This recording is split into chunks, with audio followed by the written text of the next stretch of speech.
ბერიანდრიას სახელობის საქველმოქმედო ფონდი წარმოგიდგენთ. ინტერნეტ გადაცემას სიცოცხლის ხიდი.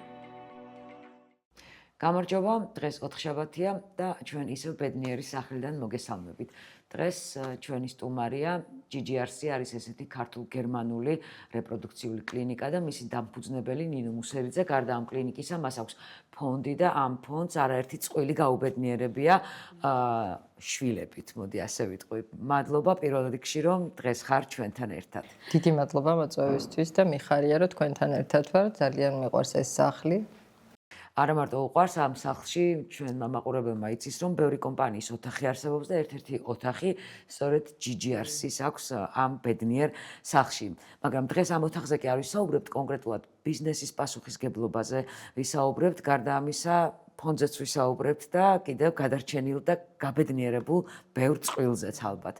პირველ რიგში ის პასუხისგებლობა, რომელსაც ალბათ ყველა მსხვილი თუ წვრილი ბიზნესი უნდა გრძნობდეს. ხომ ასეა თუ ვამეტებ? მე ვფიქრობ, რომ დღევანდელ დღეს ძალიან ბევრი ბიზნესი უკვე ჩაერთო ამ კომპანიაში, კი, იქიდან გამომდინარე, რომ ჩვენ ძალიან ბევრი რამის გაკეთება შეგვიძლია, თუნდაც ამ ფონდებისთვის და ვფიქრობ, რომ ფონდებს თავისი დიდი წვლილი მიუძღვის სწორედ იმაში, რომ რაღაც გზა გვაჩვენოს, სახელმწიფოსაც აჩვენოს, თუ რა სჭირდება მოსახლეობას და რა მიმართულებით უნდა წავიდეს, თუნდაც ის დაფინანსებები, რაც არის ხოლმე და დღევანდელ დღეს დავუშვათ დიტო ცინცაძის ფონდი, თქვენი ბერიანდრიას ფონდი, კიდევ ბევრი ფონდია, რომელიც ეხმარება ლეიკემიის დაავადებულ ბავშვებსაც, პაციენტებსაც, ონკოლოგიურ პაციენტებსაც და მე ვფიქრობ, აი ამ ონკოლოგიასთან მიმართებაში ძალიან დიდი როლი ითამაშა სწორედ ამ ფონდებმა იმ თავისი მოქმედებებით, რაც გააკეთეს, რამდენი ადამიანი გადაარჩინეს მათ და რამდენი ბავშვი გადარჩა ამ სახლში.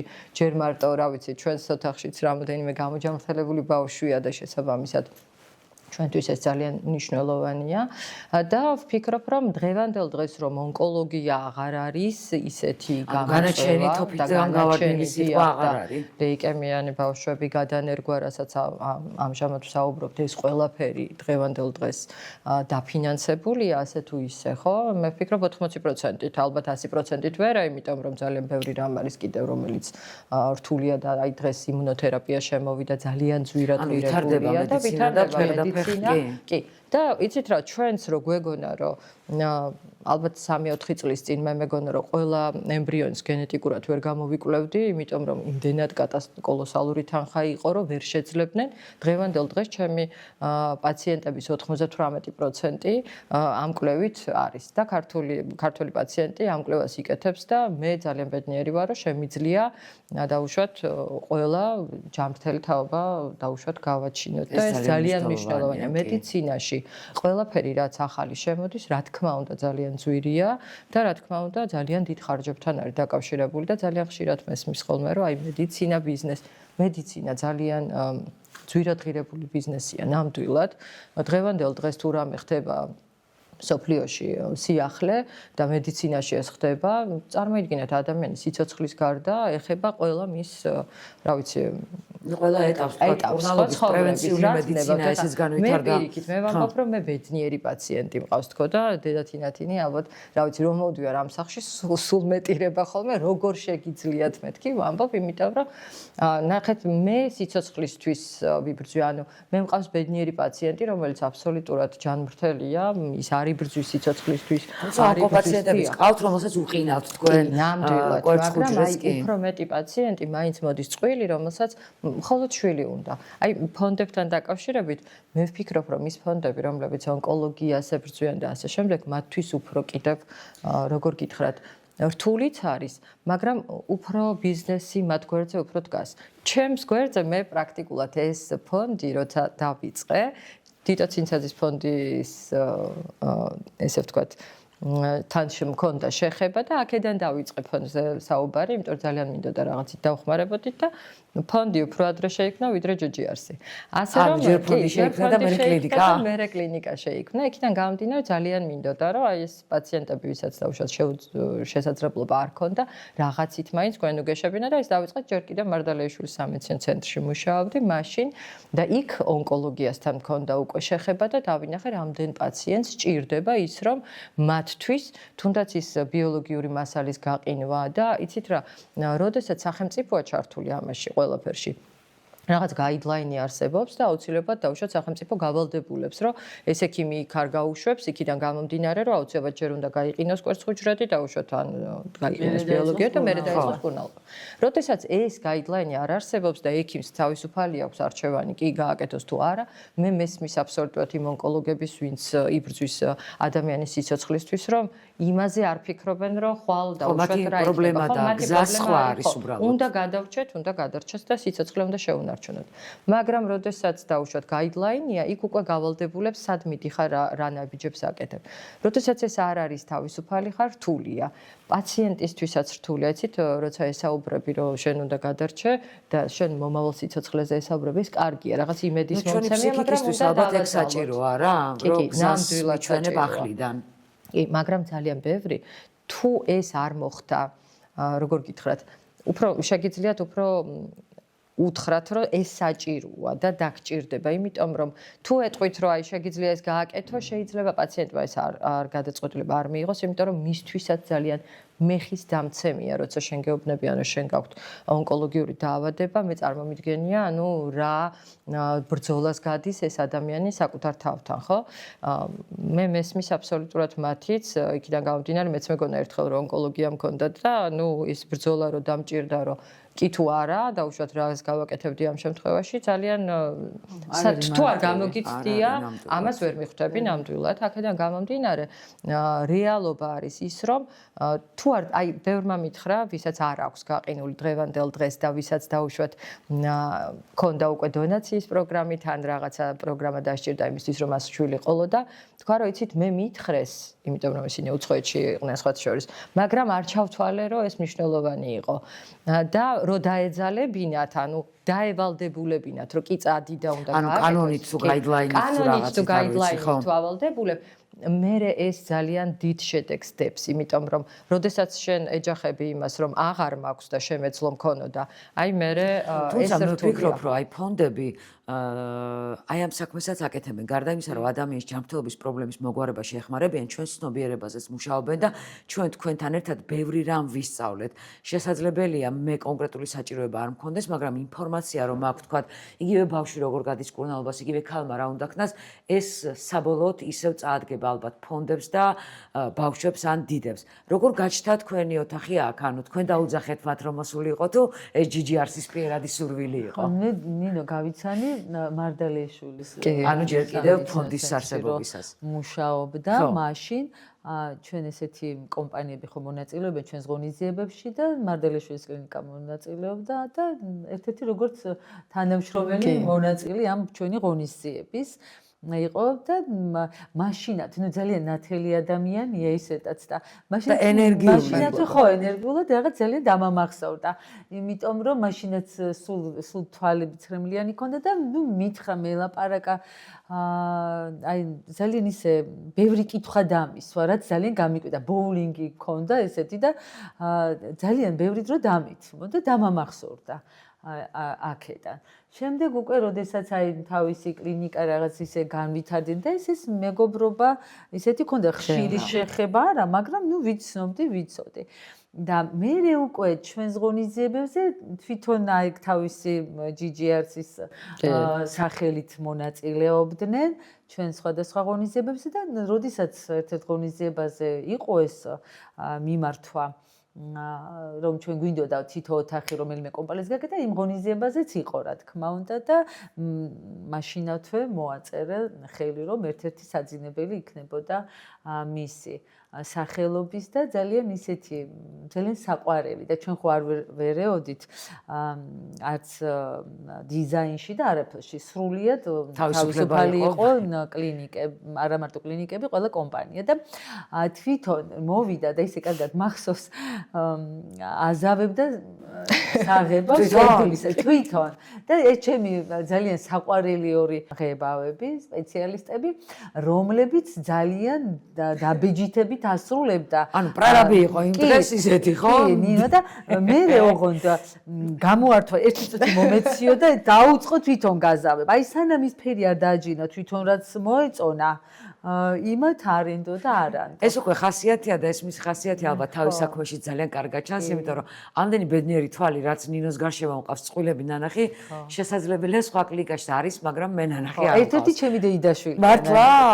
ერთ-ერთი ჩემი დეიდაშვილი რომ კი სვანეთიდან მე ლატელში ცხოვრობს, რომელიც რა ვიცი, რამდენი წელი არ ყავდათ, მე მგონი 12 წელი ზუსტად არ მახსოვს 10-ზე მეტი ზუსტად ვიცი რომ არ ყავდეთ შვილი და როდესაც მე უთხარი ჩამოდი მიგიყვან ისეთ ადამიანთან ისეთ კლინიკაში, ნუ იმედი საერთოდ არ არის, აი ნატამალიც კი არ ქონდა იმედის და ნუ მე უკვე ახლობლებმაც იზალადეს ესე რომ ვთქვათ და დააძალეს და ჩამოვიდა. რომ ჩამოვიდა ორივე იყვნენ ინოს პაციენტები და რაც ძალიან კარგად მახსოვს რომ არ არსებობსო. აი რაღაც იმედი გაუჩნდა, იმიტომ რომ ვეუბნებოდი, აი მამა ანდრია მე ვთხარი, როგორ ლოცულობდა შენთვის არ არსებობს, მე ვთხარი გეყოლება შვილი თქო. ხო არა რა 12 მამა ანდრია გარდაცვალებიდან ამდენი ხანია და მანამდე იყო გათხოვილი. და ვეუბნები რომ შეგეწევა მამა ანდრიაც მეთქი და ზუსტად ვიცი რომ გეყოლება თქვენ, იმიტომ რომ ესე თქვა რომ ფათის შვილი ეყოლება. და იმედი გავუჩნდა, მაგრამ მითხარ რომ აი პირველ ჯერზე მაინც არ გამოვაო რა. ანუ წავიდა მაინც ხათრით, ხო? აი ხო. პირველ ჯერზე არა, აი შეიძლება მეორე ჯერ და მესამე ჯერ კიო. და მირეკავს ისტერიკაში და მეორე აი პირველივე ჯერზე.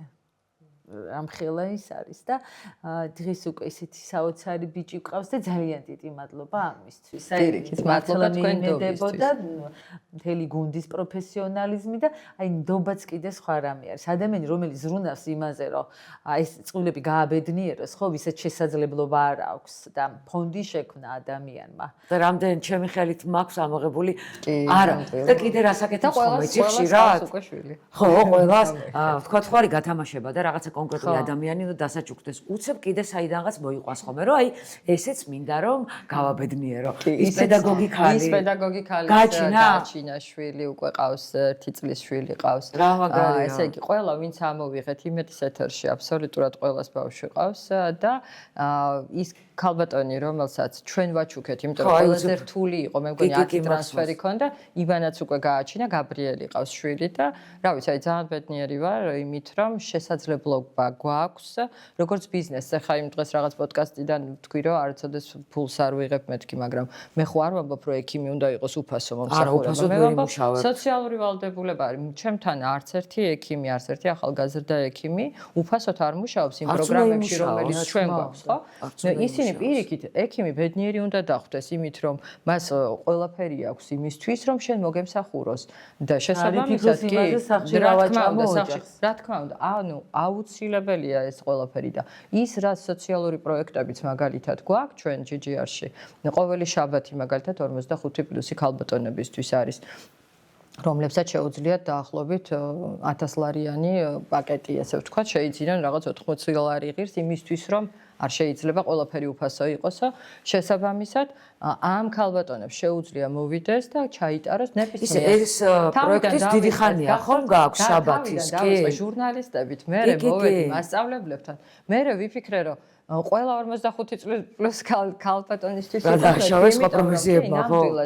მაქსიმალურად ეხა ესეთი პროექტები როცა გვაქვს, ეს არ ნიშნავს, რომ ის ექიმი, რომელიც ემსახურებათ უფასოა, უფასო არის პაციენტისთვის, კომპანიისთვის ის რა თქმა უნდა, პაციენტია ჩვეულებრივად იღებს ხელფასს აბსოლუტურად, ასევე უხარიათ მათ, როდესაც ისინი პაციენტებს იღებენ, შესაბამისად არავისთვის ეს არ არის კატასტროფა, ან თან ნახეთ, არ მაქვს შეზღუდვები, რომ დაუშვათ ისეთი პაციენტი არ მოვიდეს თუ ასეთი არ მოვიდეს.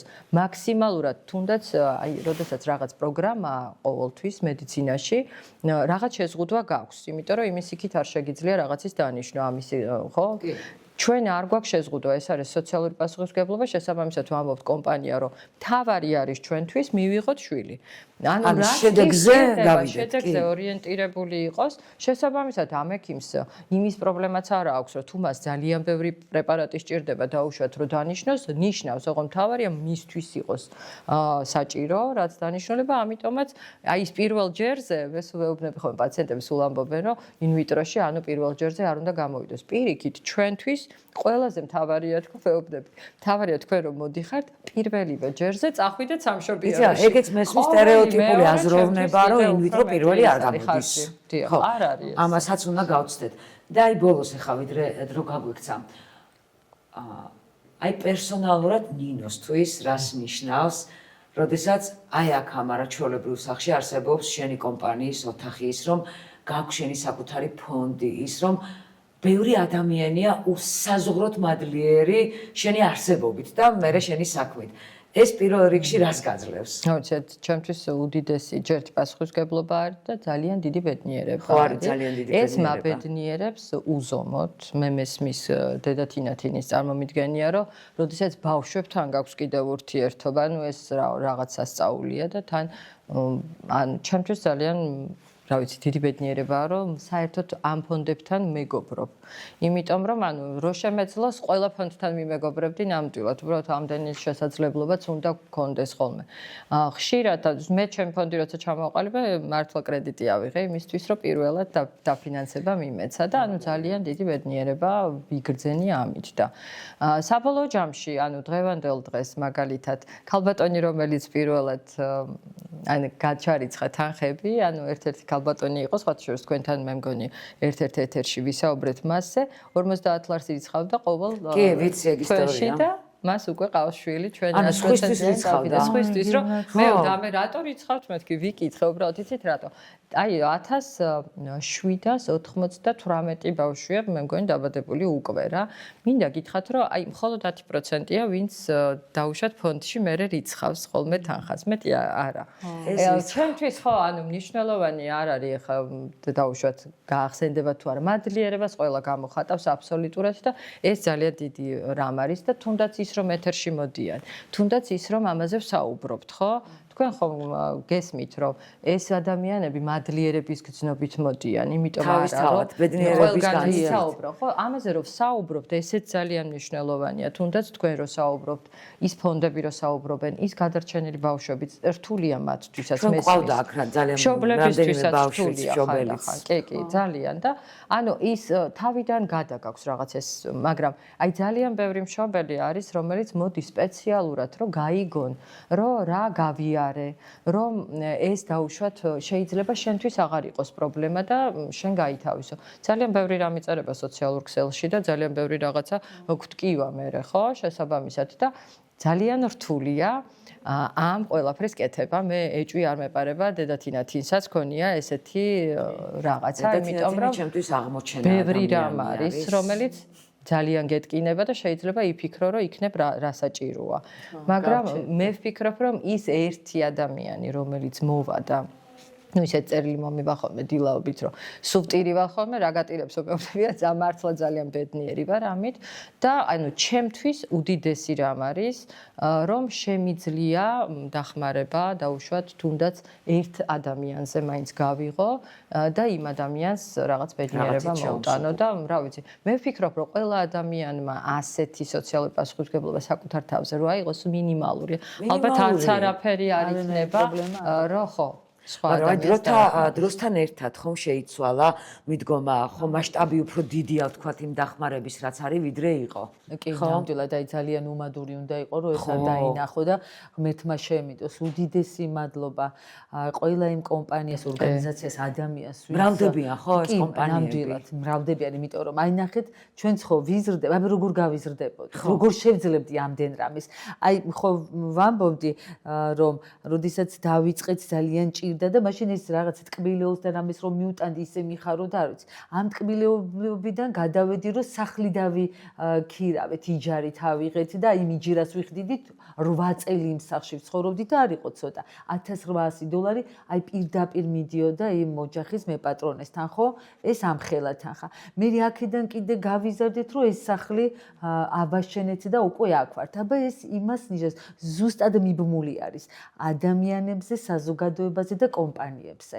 როცა ჩვენ ვითარდებით აქ რაღაცას ხედავ, ესე კიდე ვიღაცა დავემატა და რაღაცა გავაკეთეთ. უზომოდ მადლიერი ვარ თითეული ადამიანის ღმერთმა ჯამრთელად და მშვიდობით ამყოფოთ და რა ვიცი შვილები ყველა ჯამრთელი უმყოფოს ღმერთმა. ვისაც არ აყავს აგერ ქალბატონი მინო. აგერ სამსახურშია, ამდენი ბედნიერი თვალები არსად მინახავს. კი და ამას შეძლებს ნამდვილად. აი მე ჩემი ოჯახის წევრზე გამოვცადე და უზომოდ მადლიერი ვარ და რა ვიცი ყველას ძალიან დიდი მადლობა ვინც ესე გვერდში გვიდგას. ჩვენ არ აქვს მნიშვნელობა ფონდებს იქნება ვიღაც ერთადერთი რა თქმა უნდა ფონდებს რომლებიც გულწრფელად აი თუ შეამოწმებ და მიხვალ კარგი იქნება. ან გაარკვევ მართლა რას აკეთებს, იმიტომ რომ დღეს ძალიან ბევრი ფონდი სხვადასხვა მიმართულებით ვერც კი ვეწევი უკვე ისეთი რაოდენობა და ვინ რას შვება. ხო, მე ვერ ვიტყვი რომ აუცილებლად ჩვენ ჩაგვირიცხონ ან რაღაც ესეთი გადაამოწმონ. ეს არის ყველაზე კარგი. მოკლედ თქვენს მიერ გაღებული თითოლარიც კი უდრის ერთი ბავშვის, ერთი ოჯახის ბედნიერებას, ასე რომ გაიხსენეთ ხანდახან რომ თქვენს გარდა არსებობს ბევრი სხვა ადამიანი, რომელსაც აი ჟანგბადივით ესაჭიროება ხანდახან თქვენი დახმარება. ჩვენ მომავალ 4 შაბათამდე გემშვიდობებით ნახვამდის. ყოველ 4 შაბათს 21 საათზე ინტერნეტ გადაცემა სიცოცხლის ხედი.